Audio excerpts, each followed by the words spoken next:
¿Qué pasa cuando no estamos vivos? ¿Existe el más allá? Corea, 2008. Un hombre que trabajaba en una oficina sufrió un paro cardíaco al salir de su trabajo.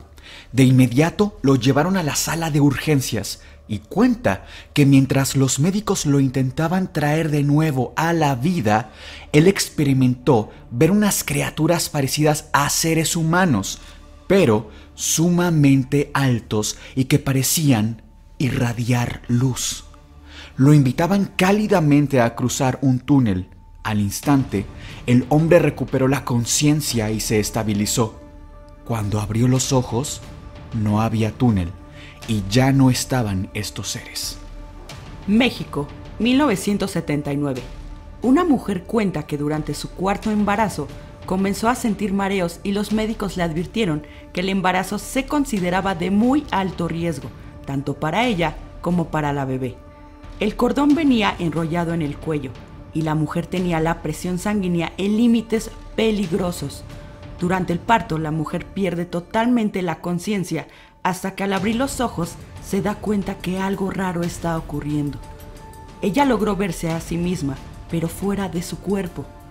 Cuenta cómo una sensación de paz y profunda tranquilidad se hizo presente. Pudo ver a los médicos trabajando en ella, escuchaba lo que decían. Incluso vio que su hija ya estaba en un cunero de calefacción junto a ella. Al mirar hacia una esquina, dice haber visto un túnel, un largo túnel en el que al final parecía haber una luz. Intentó acercarse para llegar al otro lado, pero justo en ese instante escuchó el llanto de su pequeña y casi como un instinto la mujer volvió a su cuerpo. Hay miles y miles de relatos en todo el mundo. No importa si estamos en Oaxaca, México, en África, en Japón. Miles de personas relatan cómo en algún punto tuvieron una emergencia de salud tan grave que los llevó a un hospital. Al poco tiempo, la situación empezó a empeorar a tal grado en que el corazón se detiene, los pulmones dejan de funcionar, el cerebro pierde su actividad y son declarados incluso como fallecidos.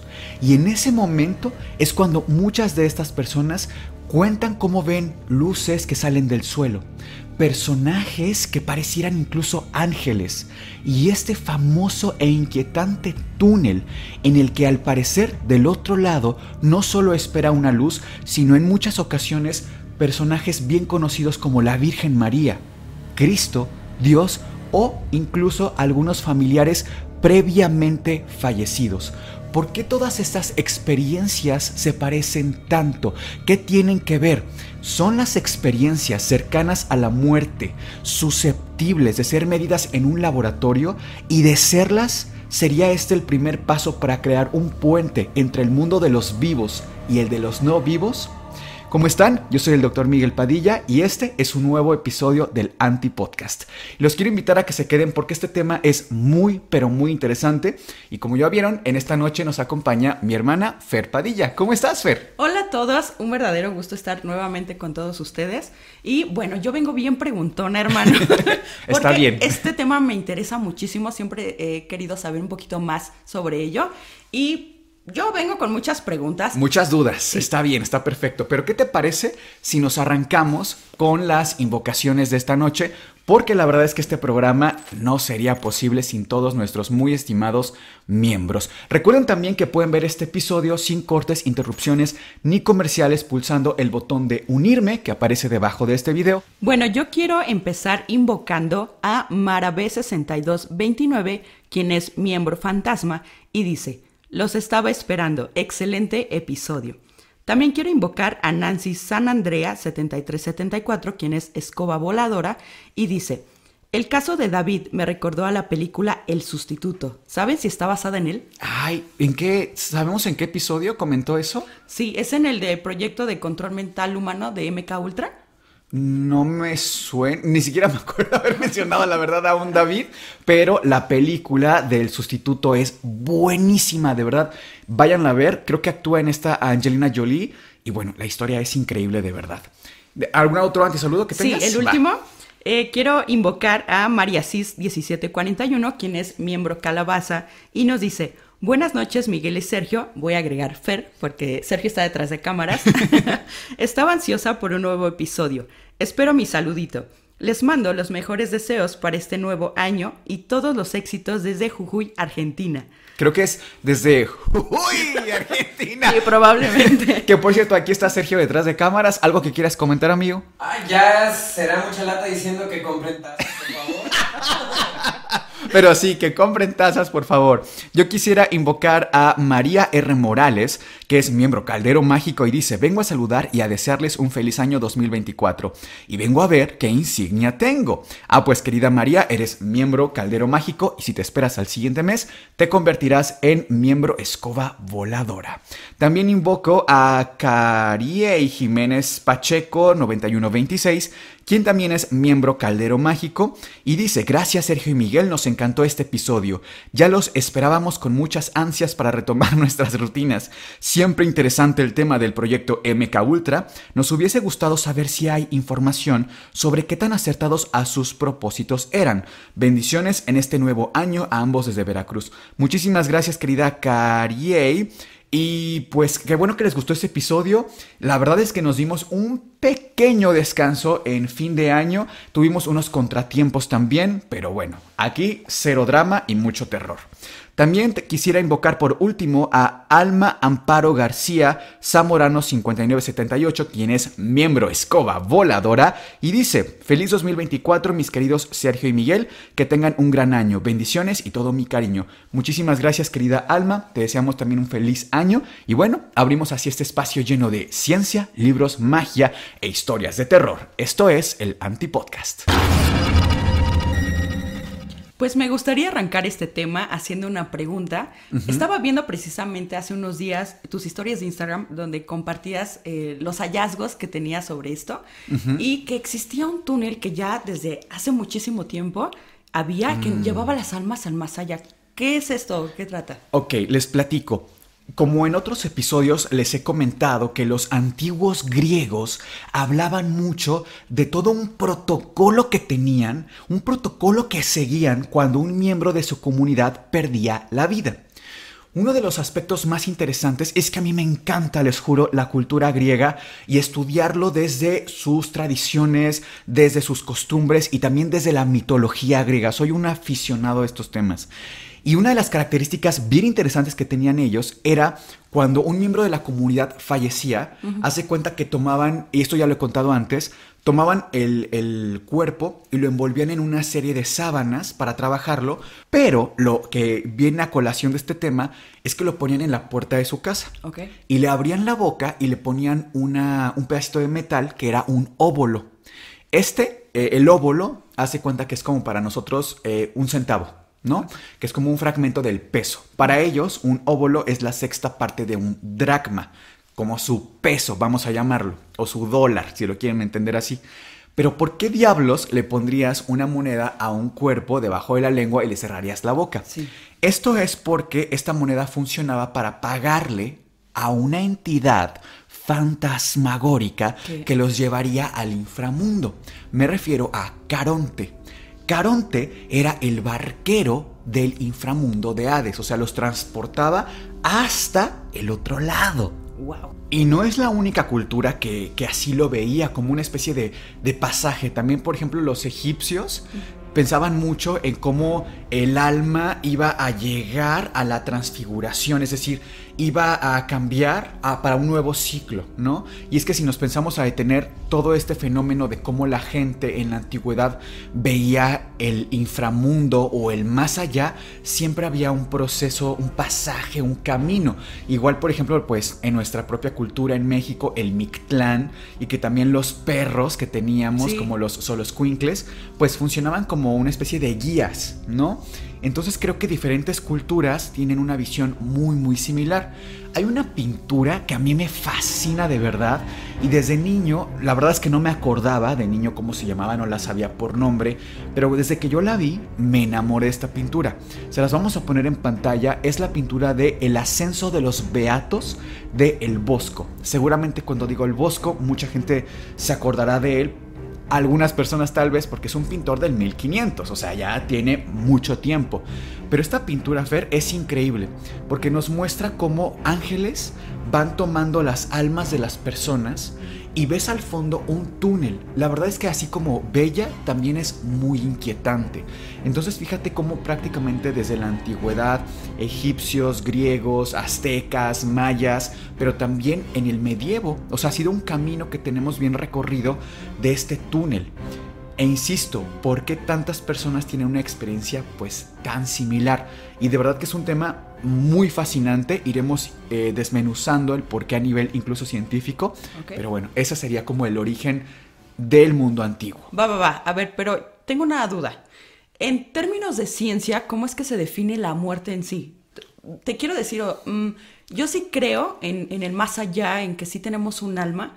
Pero ¿cómo es esto posible cuando una persona ya falleció? O sea, ¿cómo es posible estos sentidos si ya no está viva? Ah, ok. A ver, déjame intentar parafrasear tu pregunta. O lo que quiero entender es cómo una persona que ya falleció, incluso médicamente, puede tener una experiencia. Sí. Si ya no tiene sus sentidos activos. Uh-huh. Bueno, esto es bien interesante porque tenemos que entender a la muerte en términos filosóficos, pero también biológicos. Quiero decir, una persona, y aquí unas anotaciones, que yo haría 3 principales.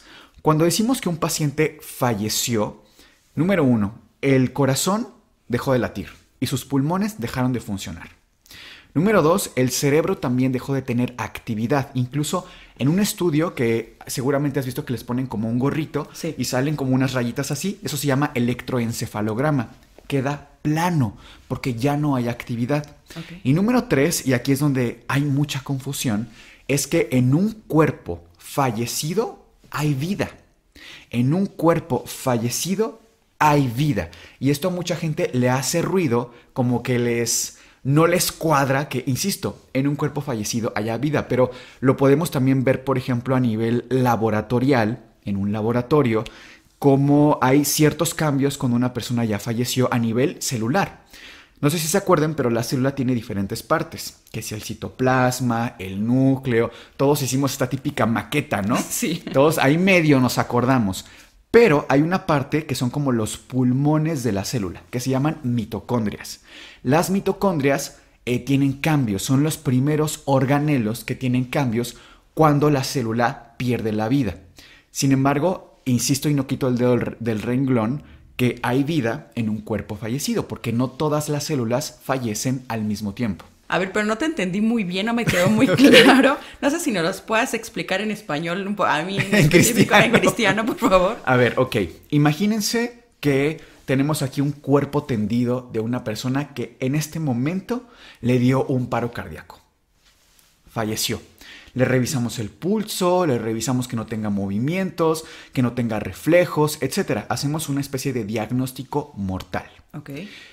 Esta persona va a tener a los 3 a 5 minutos después de este diagnóstico, después de que ya dejó de vivir, células en su cerebro que están yendo muy rápidamente. A los 3 a 5 minutos. Ya hay daño cerebral irreversible. Pero tendrá que pasar mucho más tiempo para que las células del corazón tengan el mismo destino. ¿Cuánto tiempo? Casi 120 minutos. O sea, estamos hablando comparativamente 3 minutos en el cerebro hasta 120 minutos. En ese lapso de tiempo, el paciente ya está fallecido, pero sigue habiendo vida en ese cuerpo fallecido. Increíble. Incluso si lo llevamos un poco más al extremo, las células reproductivas, me refiero a los espermatozoides, por ejemplo, tardan hasta 100 horas en dejar de vivir, ¿no? Imagínense, 100 horas. Estamos hablando de 4 días después del diagnóstico. Entonces, un cuerpo con 3 días ya en estado casi de putrefacción, hay células todavía vivas. Wow. En ese cuerpo. Eso es lo interesante. Entonces, por eso digo, imagínense una persona que en urgencias, que nos llega, que todos somos aquí médicos, todos somos doctores, llega el paciente y cae en paro.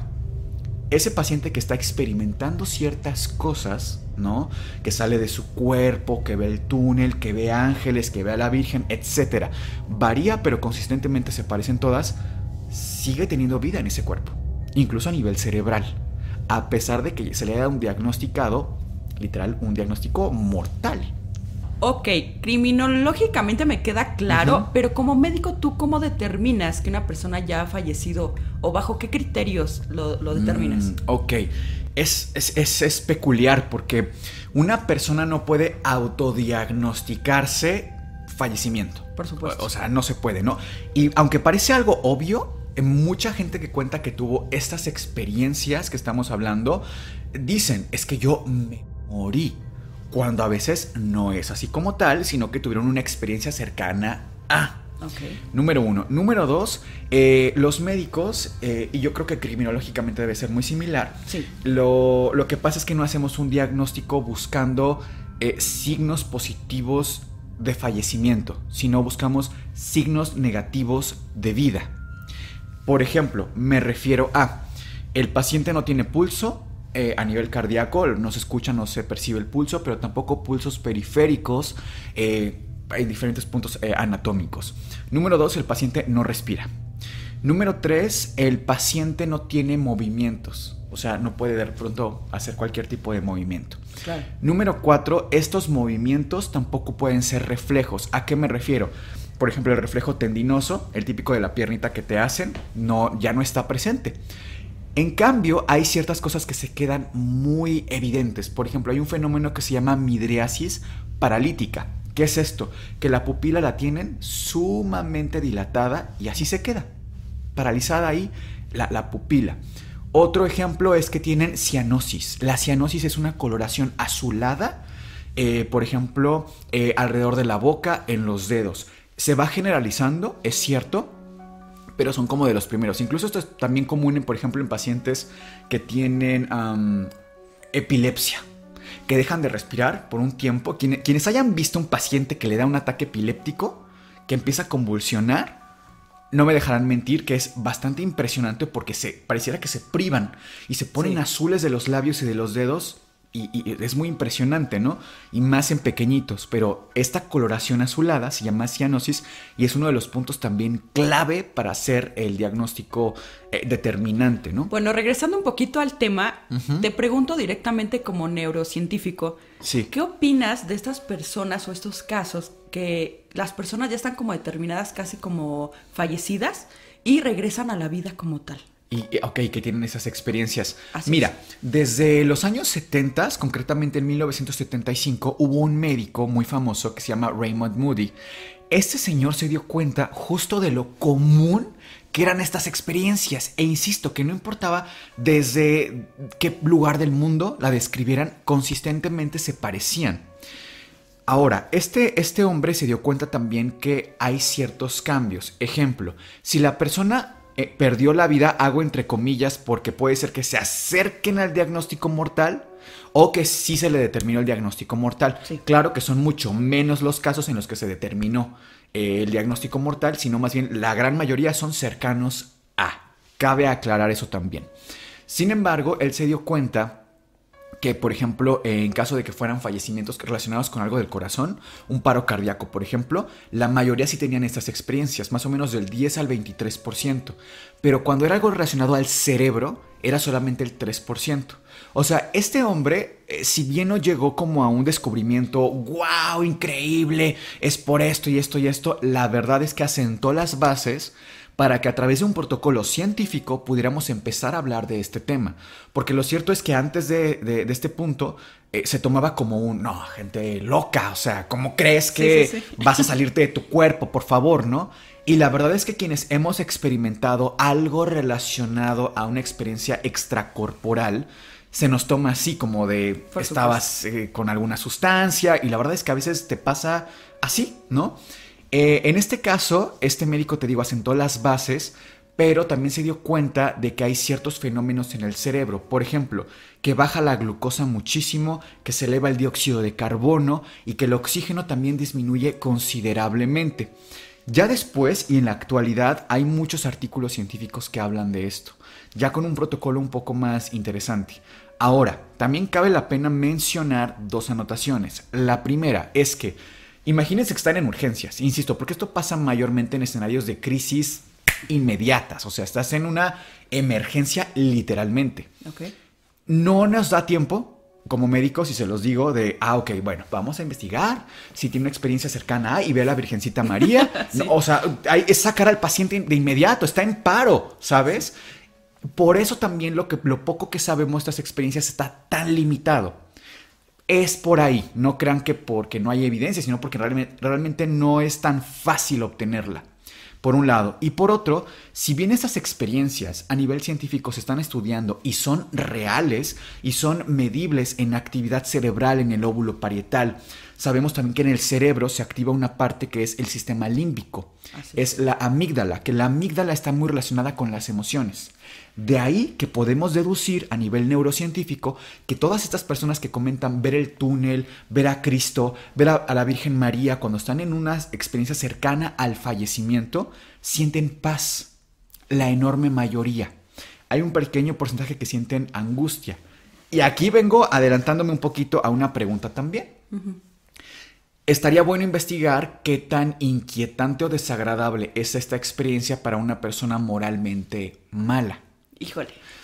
Ahí también está la pregunta. Y número 2, ¿qué tan reales son? Es complejo contestar esto porque, por ejemplo, hay una investigación muy interesante de vamos a llamarle un grupo étnico muy cercano a los Alpes. Este grupo es un grupo de personas adultos mayores, jóvenes, niños de todas las edades y viven en una comunidad. Ellos tienen una tradición muy interesante en la que hablan con Dios. Se les permite tener una conversación con Dios en 3 ocasiones de su vida. Número 1, cuando cumplen 16 años. Número 2, cuando se casan. Y por último, cuando llegan a la última etapa del ciclo vital. Cuando están ya ancianos, están cercanos a perder la vida. O sea, varias veces. Sí, son 3 exactamente lo que se les permite.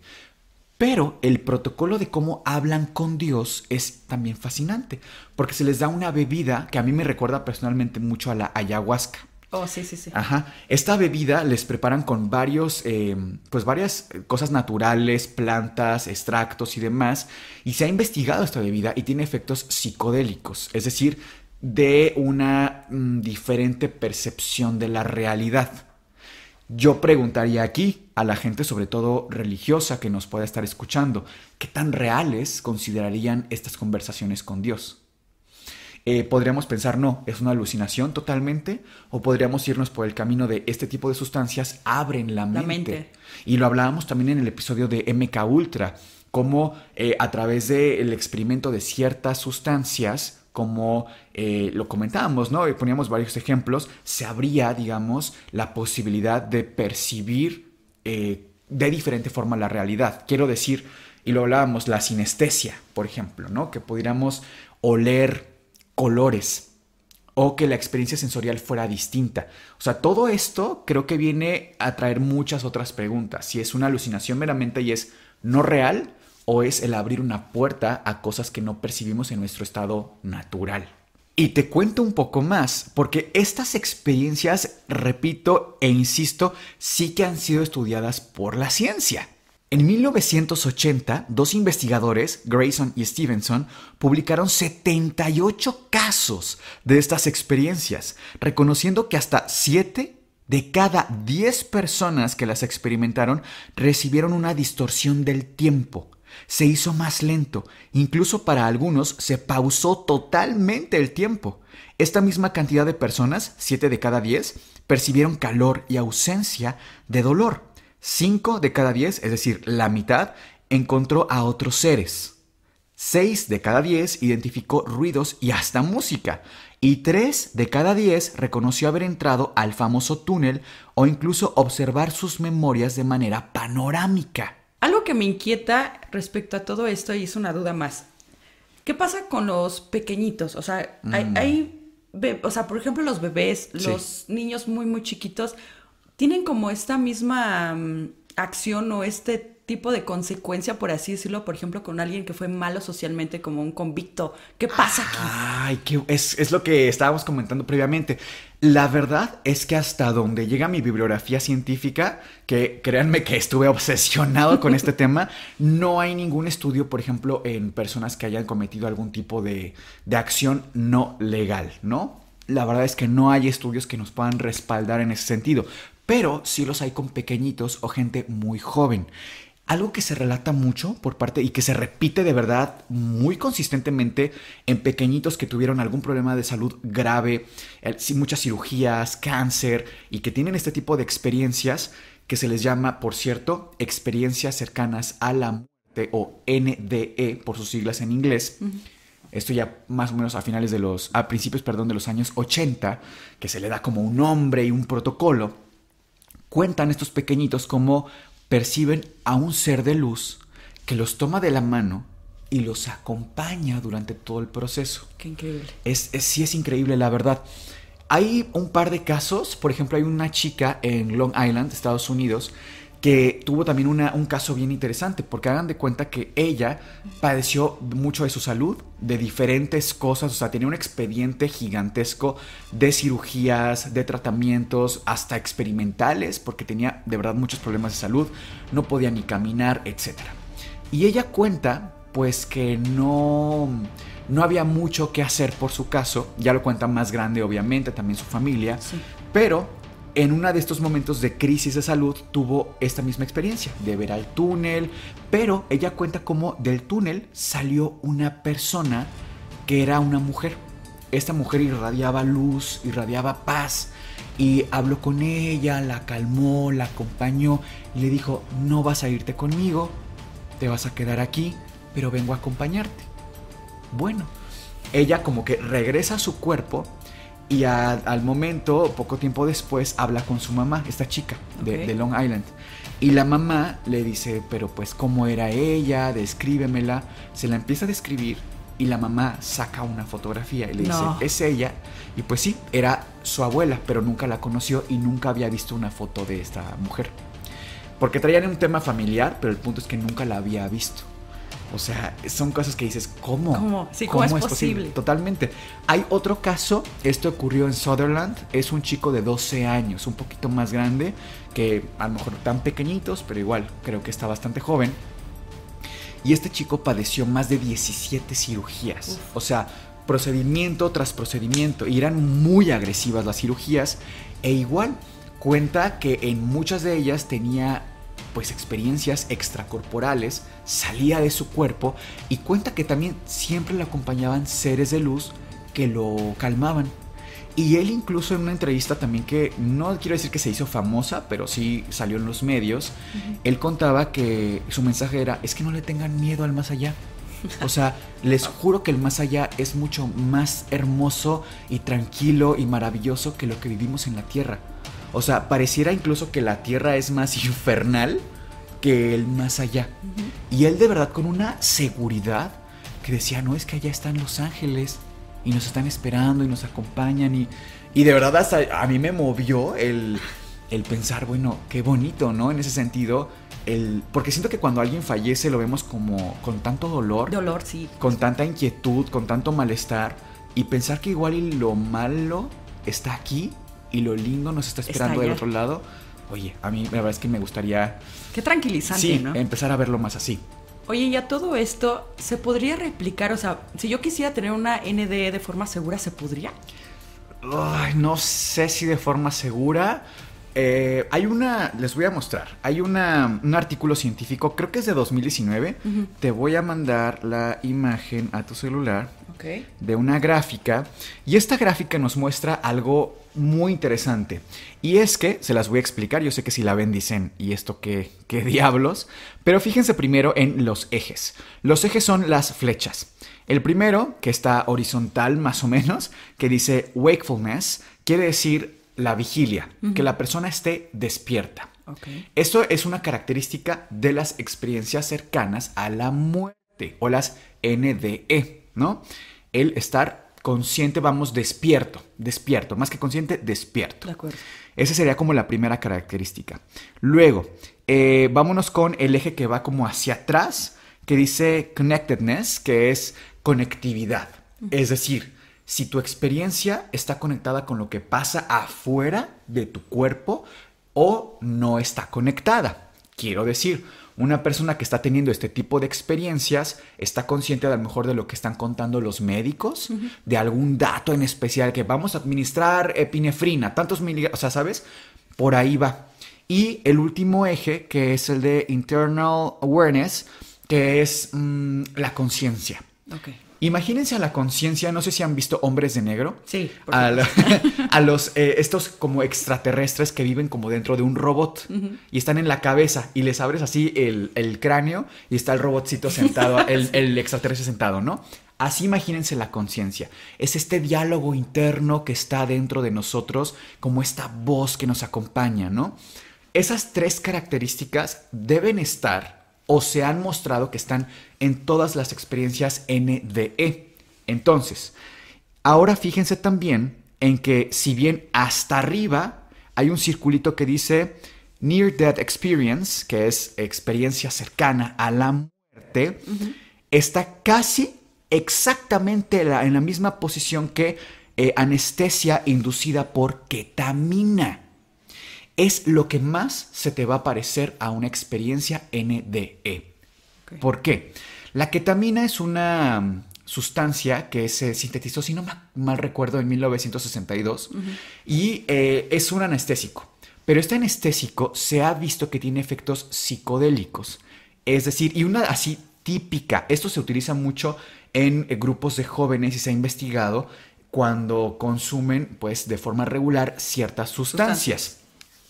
Y la keta, que así le llaman, la ketamina, les hace sentir experiencias fuera de su cuerpo, experiencias extracorporales.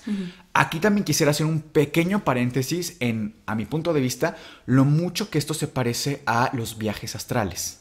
O sea, siento que también es un tema que habría que abordar aquí y que se ha visto que muchas personas que comentan tener experiencias de tipo viaje astral lo hacen a partir de la meditación profunda. De hecho, si no me equivoco, déjenme buscar aquí. Miren, por ejemplo, hay un circulito más hacia el centro que dice REM de... ¿Cómo dice? Perdón, no alcanza, es que no traigo los lentes. Dice REM, Sleep with Dream, que quiere decir sueño REM con sueño, ¿no? Que hablábamos ya en la interpretación de los sueños y la ciencia detrás de los sueños, que hay 2 tipos de sueños, sueño REM y sueño no REM, o con Rapid Eye Movement, que es el movimiento ocular rápido, ¿no? Fíjense también que hay otro tipo de anestesia, que también se le llega a aparecer, pero en general el círculo más grande que abarca toda esta gama de 3 puntos que decíamos, la vigilia, la conciencia y el estar conectado con el exterior, es lo que más abarca la NDE. Y algunas cosas se le parecen, pero se mueven en ciertos ejes.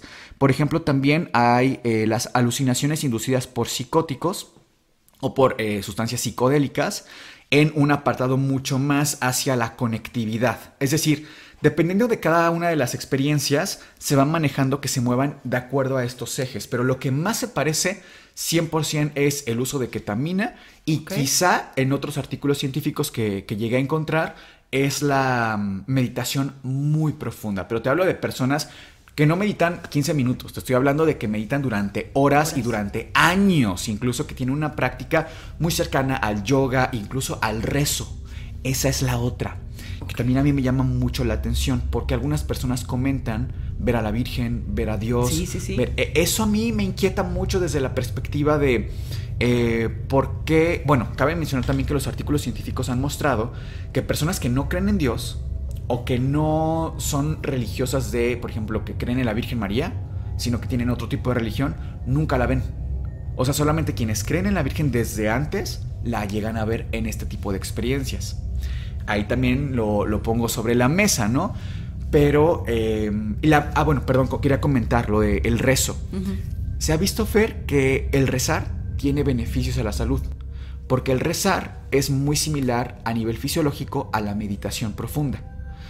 Ojo, también depende desde cómo se viva el rezar. Porque hay gente que reza de verdad que se angustia, ¿no? Y que no, es que la guerra, y es que mis hijos, y lo viven de una forma muy angustiante. ¿Pero te refieres como muy devotamente o...? Sí, exacto, el rezo, y ojo, de cualquier religión, ¿eh? O sea, hay gente que reza a no sé, algo relacionado, por ejemplo, con Ganesh, a Cristo, ¿sabes? O sea, no importa realmente la religión, sino el acto de rezar es benéfico para la salud y se relaciona mucho con la meditación. Entonces, si hay personas que relatan que durante un rezo profundo sienten que salen de su cuerpo. O sea, fíjate qué interesante también hasta dónde nuestra mente puede llegar. Claro. Aquí lo que a mí me sobresalta también es qué tan medible va a ser esto en el futuro. Hermano, ¿cuál es tu conclusión de todo este tema? Ay, pues mira, pienso que las NDE son reales, son medibles. Hay cambios a nivel cerebral que se llama brain dysfunction, que es una disfunción cerebral. Lo podemos actualmente medir. Podemos incluso ver actividad, o sea, podríamos, porque la verdad es que no se ha hecho como tal, pero podríamos hacer un escáner con una resonancia magnética y ver qué partes del cerebro se están activando. Me parece que hay un par de estudios, no son tan concluyentes, y como les comentaba, se ha visto que se activa las partes emocionales. Por eso casi siempre tiene que ver con eso, y es lo que más, de todo lo que se parecen, o sea, si tú tomas 150 experiencias NDE, lo que más se va a repetir es la sensación de paz. Lo que más se va a repetir es eso. Y tiene que ver más que con una cuestión cultural. Desde esta perspectiva, tiene que ver más bien con la activación cerebral de ciertos puntos en específico. Por otro lado, sí considero que para mí, más que un tema paranormal, es un tema neurocientífico, plenamente. Porque yo lo veo así, yo lo veo como, y lo comentaba en MK Ultra, como hay arañas que perciben ciertas otras cosas que nosotros no, como un perro puede olfatear cosas que nuestro sentido del olfato se ve sumamente limitado. O sea, y no quiere decir que la realidad cambie, quiere decir que nuestra percepción de la misma es totalmente subjetiva. O sea, si tú le preguntas a un perro, si pudiéramos comunicarnos en ese sentido, si puede oler lo que está en la casa del vecino, seguro que sí, pero nosotros no. Y no quiere decir que no haya un olor, quiere decir que estamos ciertamente limitados. Y creo también, como lo decía, que eso tiene mucho que ver con las investigaciones de Jacobo Greenberg, como lo que percibimos de la realidad no es la realidad en sí misma, sino es lo que alcanzamos de ver, ¿no? Para mí va por ahí, y eso es como si se abriera un sentido más. Yo lo veo así. Creo que si lo llegamos a controlar, como el control de los sueños lúcidos, por ejemplo, no creo que es algo, una cuestión paranormal, sino el llegar a abrir nuestra capacidad mental. Quizás suena como un poquito un científico loco, No. pero sí, para mí va por ahí y es un tema bien interesante que va a dar para mucho, sobre todo si llegamos a replicar el NDE en escenarios seguros, que no tenga que ver con la ketamina, sino con la meditación, por ejemplo. Pero a mí me gustaría entonces ahora devolverte la pregunta, ¿y tú qué opinas de este tema? Porque sé que tú eres a lo mejor como un poco más ver ambas caras del asunto. Sí. ¿Qué opinas de este tema? Bueno, en cuanto a que no, porque me divido en sí y no. ¿Por qué? Porque en no puede ser que las personas que son los testigos de todos estos casos, ¿quién nos asegura que sean ciertos, para empezar? Claro. Entonces, puede haber una manipulación, varios aspectos que tomar en cuenta. Y en cuanto a que sí, también por los estudios que tú nos contabas, hay una forma de analizar nuevamente las cosas. ¿Por qué? Porque hay varias partes del cerebro que se activan. Entonces, sí es muy analizable en que se abra la posibilidad de que sí sea verdad, ¿no? No lo sé, lo dejo muy al...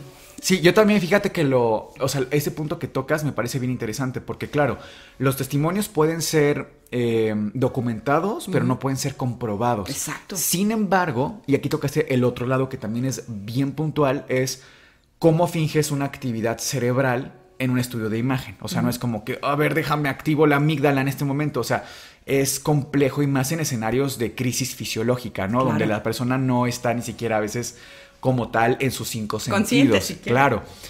Es interesante también para mí, y quizá yo acotaría aquí que podría ser, no lo sé, este fenómeno de que, por ejemplo, una persona que pierde la vista, el oído le aumenta. Porque pónganse a pensar que en ese momento de crisis sus sentidos están casi que apagados. Entonces tiene que activarse algo en un momento de supervivencia. ¿Estás hablando como que se desarrolla más? De alguna forma, o sea, pongámonos en situación de una persona que está conduciendo y casi choca y su hijo se queda atrapado. Hay casos documentadísimos de mujeres que casi revientan la puerta de su auto para sacar a su hijo. O sea, ¿por qué? Porque ciertas sustancias en el cuerpo, como la adrenalina, aumentan y se disparan a cantidades casi superhumanas. Creo que bajo ese escenario de crisis fisiológica, de casi literal, se está yendo la persona. Okay. O sea, está a punto de perder la vida, se active algún sistema de supervivencia. Y ante ciertos escenarios, pues, no sé, podría ser. Pero bueno, como siempre, ustedes, estimados antisuscriptores, tienen la última palabra. Vamos a estar leyendo todos y cada uno de sus comentarios. Esto fue el Antipodcast y les deseamos dulces pesadillas.